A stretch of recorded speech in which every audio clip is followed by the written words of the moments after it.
Assalamualaikum warahmatullahi wabarakatuh. Shalom, Om Swastiastu, Namo Buddhaya, salam kebajikan, salam sejahtera bagi kita semua.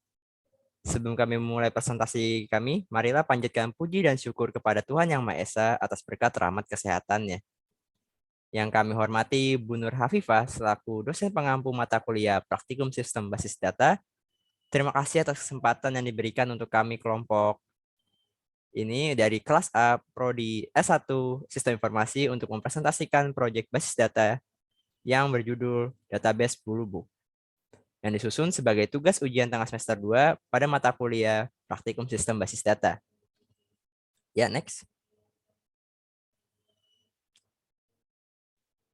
Sebelum memulai ke dalam topik pembahasan, izinkan saya memperkenalkan manusia-manusia kuat yang telah mencurahkan tenaga dan pikirannya dalam tugas ini. Yang pertama saya sendiri, Dwi Krisdianto dengan NIM 211051218.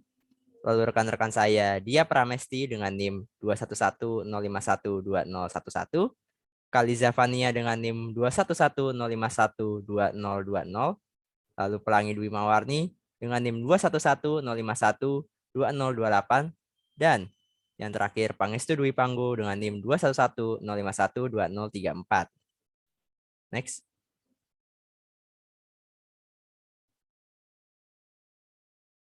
Adapun poin-poin pembahasan yang akan kami presentasikan antara lain: 1. Create dan insert. 2. Trigger.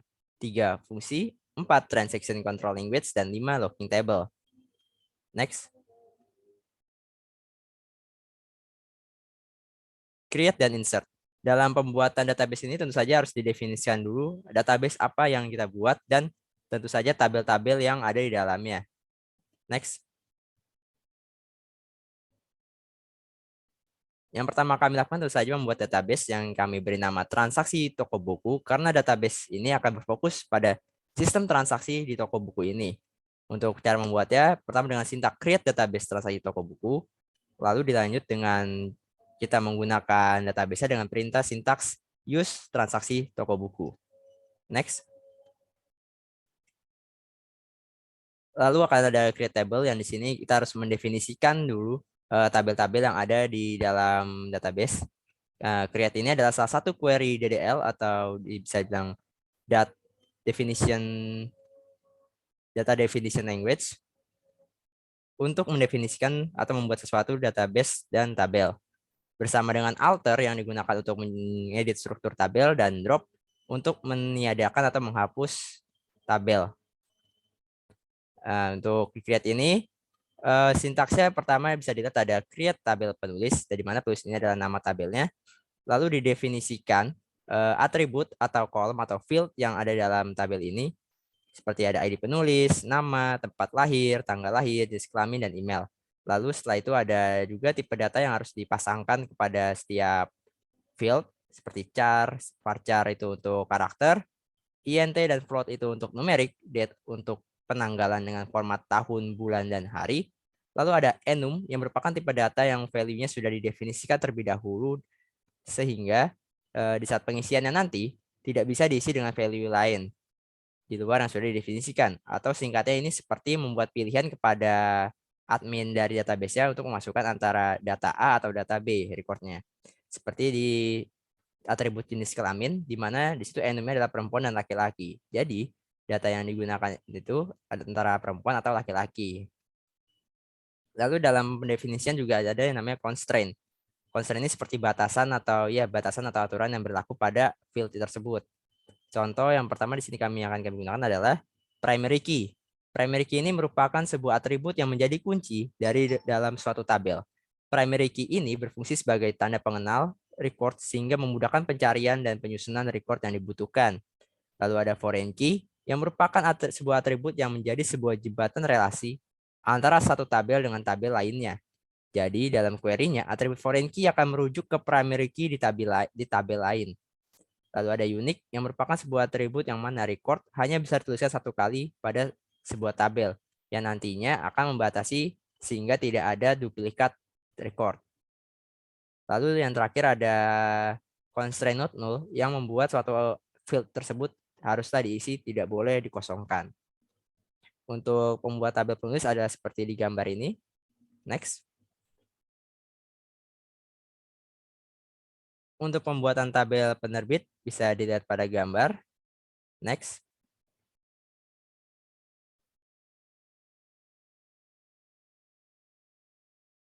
Oke, lalu di tabel terbitan ini, di sini bisa kita lihat bahwa untuk ini tabel terbitan untuk foreign key-nya, yaitu adalah ID penulis yang akan mereference ke tabel penulis, dan juga ID penerbit yang akan mereference ke tabel penerbit. Next.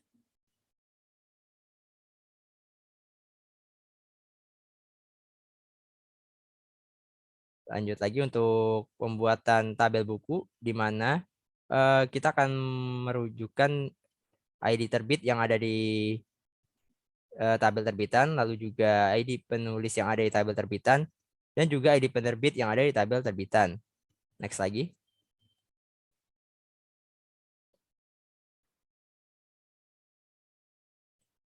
Lalu pembuatan tabel customer, di mana ID customer yang merupakan primary key. Di sini bisa dilanjut lagi karena di gambar sudah terlihat jelas perintah-perintah yang dipakai.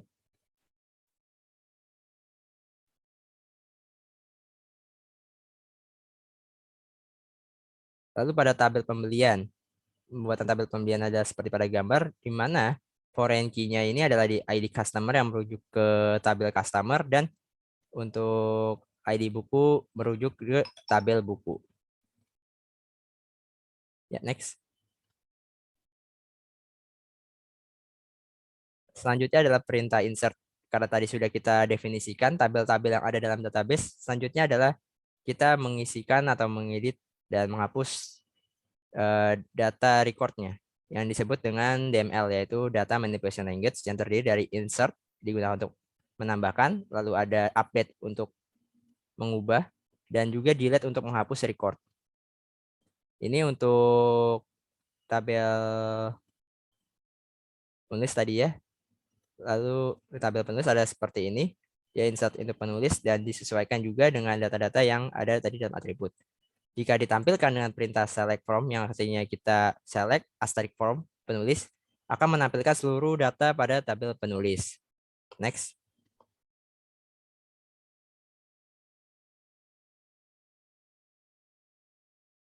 Oke, ini sama perintahnya seperti tadi penulis untuk insert into penerbitnya. Di next. Nah, jika data yang ditampilkan adalah seperti ini, mulai dari PN001 sampai dengan PN10. Next lagi.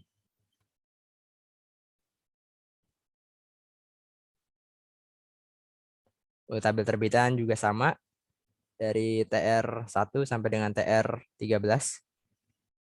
Lanjut, next lagi. Dan jika data dalam record dan tabel ditampilkan akan seperti ini. Next lagi.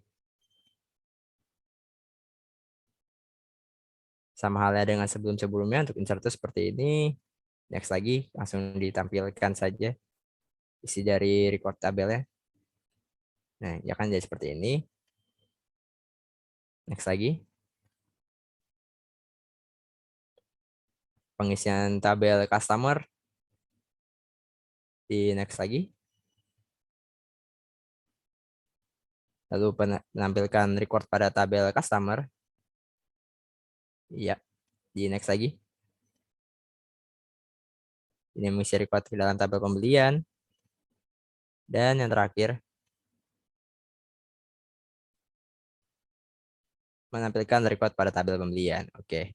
Itu saja untuk pendefinisian tabel dan pengisian record-recordnya. Untuk selanjutnya, di next. Untuk topik selanjutnya yaitu trigger akan dilanjutkan oleh saudara Pangestu Dwi Panggu. Kepadanya silakan. Ya, terima kasih Mas Dwi atas waktunya. Di sini saya akan menjelaskan mengenai trigger. Trigger adalah suatu objek database yang merupakan aksi atau prosedur yang terjadi jika terjadi perubahan pada suatu row. Trigger tidak dapat menjadi bagian dari suatu temporary table atau suatu view. Intinya, script SQL yang memicu terjadinya suatu kejadian seperti insert, update, delete secara otomatis setelah kejadian tertentu. Lanjutnya, di sini kami menggunakan trigger after insert dengan sintaksnya sebagai berikut. Trigger after insert dijalankan setelah data masuk ke dalam tabel. Kami di sini menggunakan trigger after insert berfungsi apabila menambahkan record di tabel pembelian.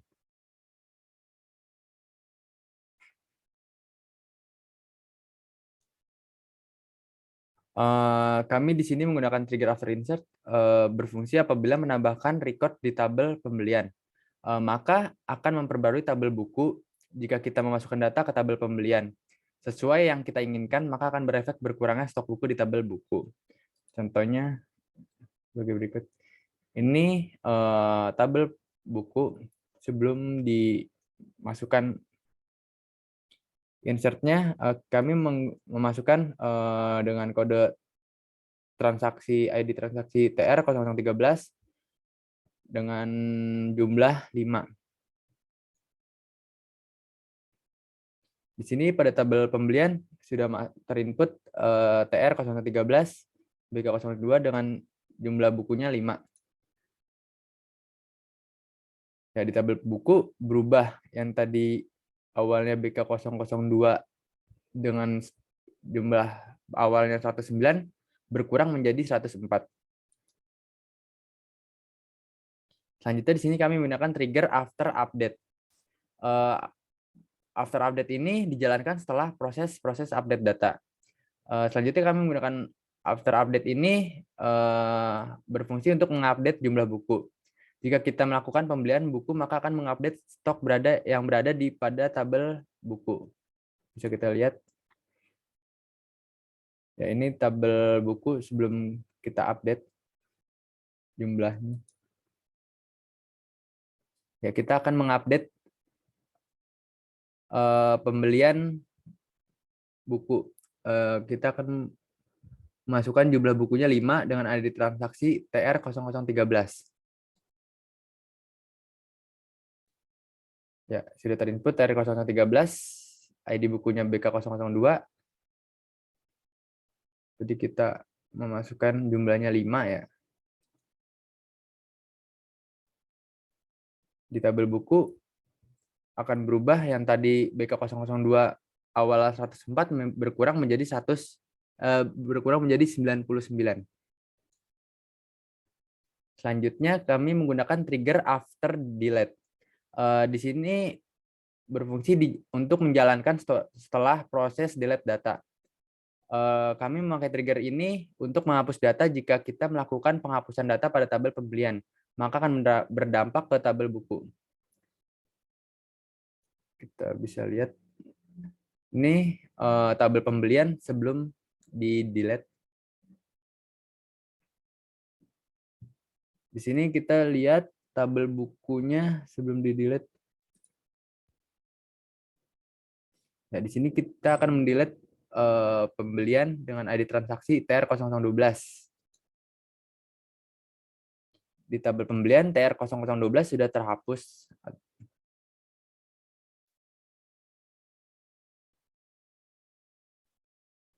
Ya, di sini tabel bukunya akan berubah ya. Yang TR0012 itu tadi jumlahnya itu BK0013 yang berjumlah bukunya 2. Maka akan berdampak ke tabel buku. BK12 itu akan BK13 itu akan bertambah menjadi 42 yang awalnya 40. Ya, selanjutnya akan dijelaskan oleh teman saya Pelangi. Baik, selanjutnya saya akan menjelaskan tentang fungsi-fungsi yang terdapat di dalam SQL. Terdapat beberapa fungsi. Lanjut. Nah, fungsi yang pertama ini merupakan fungsi concat. Fungsi ini digunakan untuk menggabungkan dua buah field menjadi satu field baru. Contohnya seperti pada gambar, saya menggabungkan field nama dan tahun didirikan dari tabel penerbit menjadi profil perusahaan. Lanjut. Selanjutnya, select length. Fungsi length ini digunakan untuk menampilkan panjang dari suatu string. Contohnya itu pada string Gramedia Pustaka Utama, panjang stringnya yaitu 22. Selanjutnya,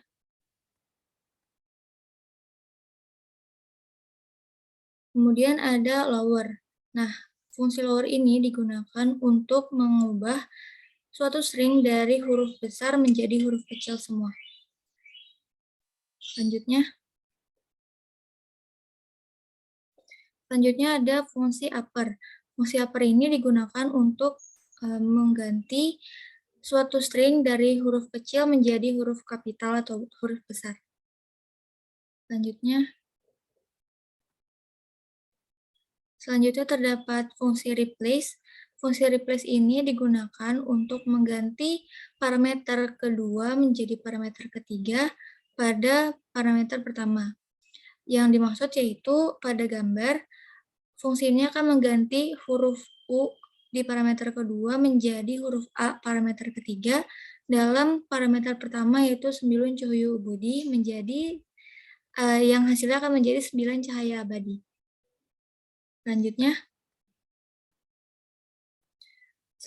ada fungsi password. Fungsi password ini akan mengubah password atau password kata menjadi sebuah kode seperti itu. Seperti yang terdapat di gambar.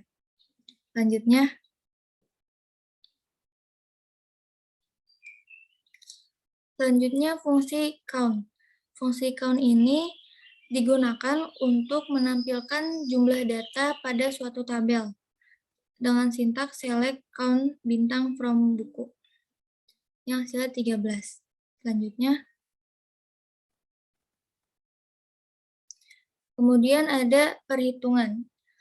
Yang pertama itu penjumlahan. Pada penjumlahan ini, kita bisa menggunakan sum dalam fungsi agregat ataupun menjumlahkan secara manual data-data yang ingin dijumlah. Seperti pada gambar. Di sini, select 53 tambah 109, tambah 167, tambah 92, tambah 24, tambah 67, dan seterusnya ditampilkan sebagai total stok keseluruhan. Selanjutnya.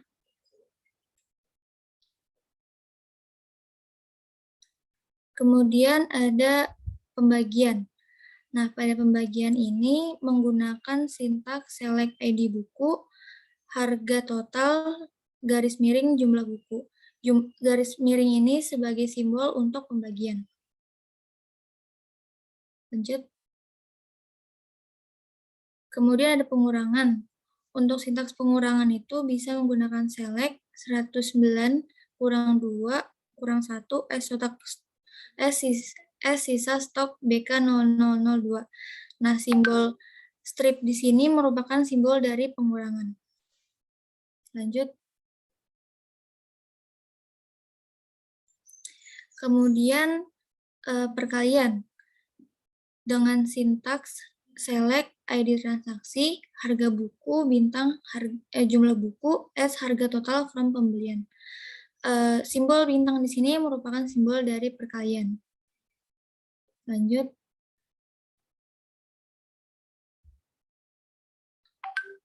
Kemudian ada modulus dengan sintaks select 108 persen 5 S modulus.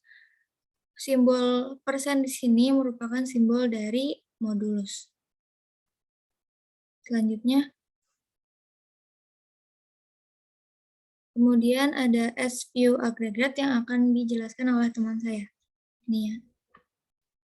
Baik, terima kasih Pelangi. Sekarang saya akan membahas tentang as, view, dan agregat sebagai lanjutan dari materi fungsi yang sebelumnya sudah dijelaskan oleh rekan saya.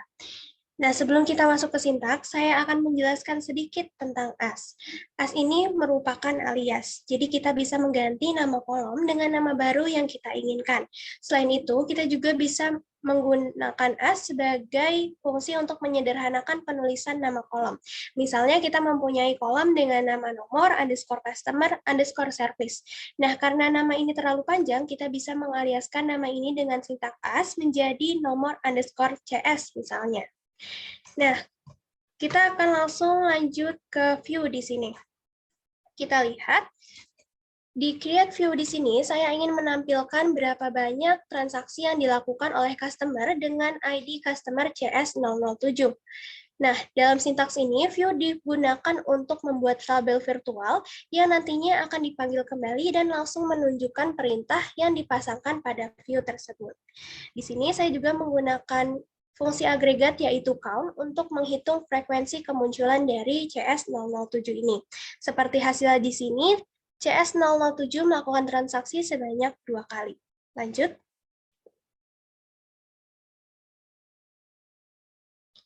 Selanjutnya kita ingin melihat total pendapatan bulan November dari toko buku Bulubook. Di sini kita menggunakan fungsi agregat yaitu sum untuk menghitung jumlah total pendapatan. Nah, di sini juga kita bisa melihatnya dari bulan November dari tanggal 1 sampai dengan tanggal 31 November yang totalnya adalah sebagai berikut. Lanjut.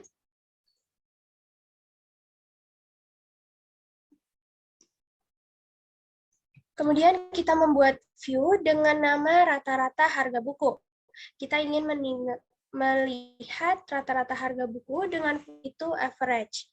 Di sini bisa terlihat hasilnya rata-rata harga buku dari toko buku Bulubook. Lanjut.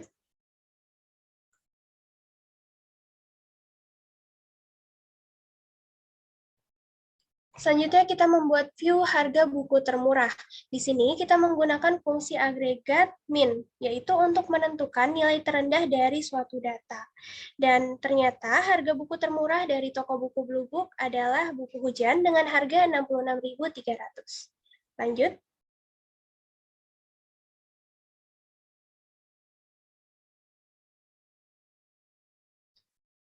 Selanjutnya, kita ingin melihat harga buku termahal dari toko buku Bulubook. Dilihat di sini, kita menggunakan fungsi max untuk menentukan nilai tertinggi dari suatu data. Dan hasilnya adalah The Ice Kabok, yaitu dengan harga 339.000. Lanjut.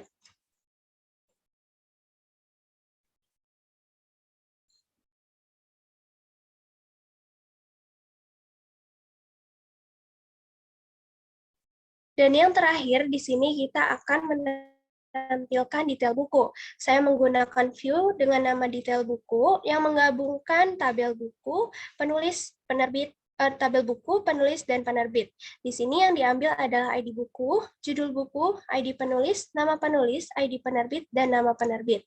Selain itu, kita juga menggunakan inner join di sini untuk menyamakan ID penulis yang ada di buku dengan ID penulis yang ada di tabel penulis, dan juga menyamakan ID penerbit yang ada di tabel buku dan juga ID penerbit yang ada di tabel penerbit. Dan kita bisa lihat hasilnya di sini sebagai berikut. Baik. Selanjutnya,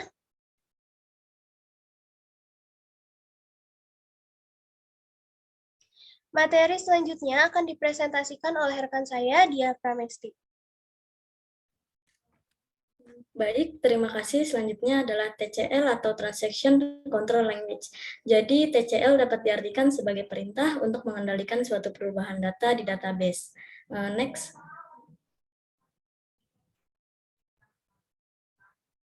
Yang pertama ada commit. Commit di sini berfungsi untuk menyimpan perubahan data secara permanen. Apabila telah terjadi proses commit, data di dalam tabel tidak akan dapat di rollback, atau dengan kata lain, commit berfungsi untuk mengkomitkan semua transaksi sehingga tidak dapat dibatalkan dan menjadikannya sebagai perubahan permanen. Nah, penerapan commit yang dilakukan di database kami yaitu melakukan commit pada tabel penerbit setelah menambahkan suatu data. Jadi sebelum menjalankan commit, kita harus menjalankan perintah start transaction terlebih dahulu. Nah, selanjutnya kita memasukkan data baru menggunakan perintah insert pada tabel penerbit. Nah, setelah berhasil memasukkan data, kami mencoba untuk melakukan perintah commit. Next.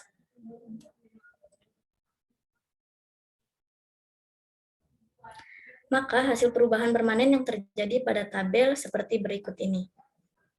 Next.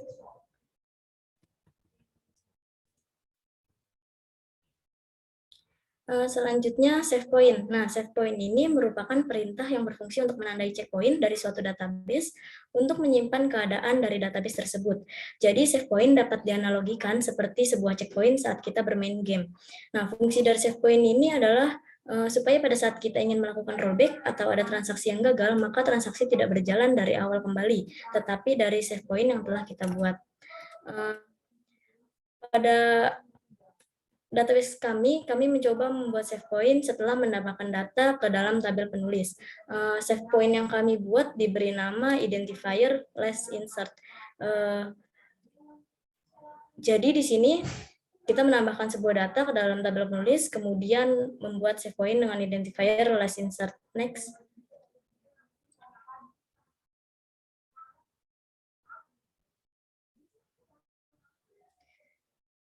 Nah, untuk melihat cara kerja dari save point, maka selanjutnya kami akan melakukan perintah rollback. Rollback ini merupakan perintah untuk mengembalikan database ke keadaan sebelumnya dengan membatalkan transaksi atau set transaksi tertentu. Di sini contohnya kami melakukan rollback ketika terjadi kesalahan penginputan data pada tabel penulis. Perintah rollback yang kami lakukan mengidentifikasi ke save point less insert yang sudah dibuat sebelumnya, seperti pada gambar rollback to less insert. Next.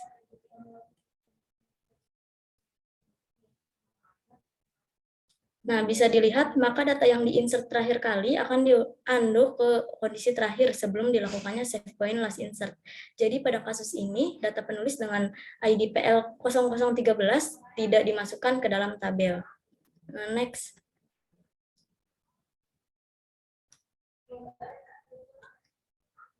Locking table.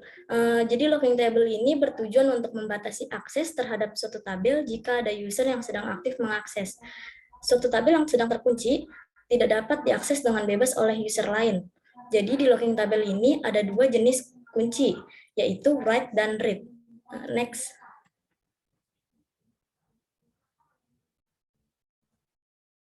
Nah, yang pertama, lock table read.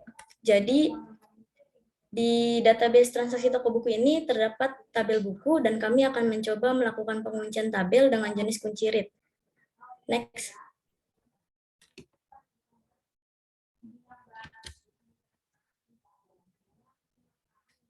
Jadi, lock table read ini mengakibatkan tabel buku tidak dapat dimanipulasi seperti insert, update, dan delete. Nah, di sini kami mencoba melakukan delete pada tabel buku dalam keadaan tabel terkunci dan akan terjadi pesan error.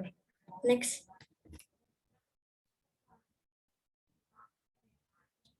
Selanjutnya, lock table dengan jenis kunci write. Jadi penguncian jenis ini masih dapat dimanipulasi oleh sessionnya sendiri. Seperti yang kami lakukan, mencoba mengunci tabel pembelian dengan jenis kunci write. Setelah itu, kami mencoba menambahkan baris baru ke dalam tabel, maka query akan tetap dijalankan. Next.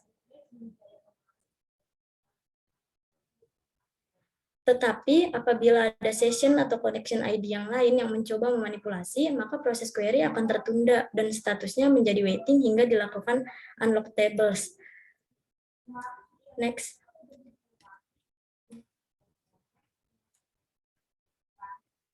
Maka harus dilakukan unlock tables pada session yang menjalankan lock table agar pembelian dapat dimanipulasi di session lain. Next.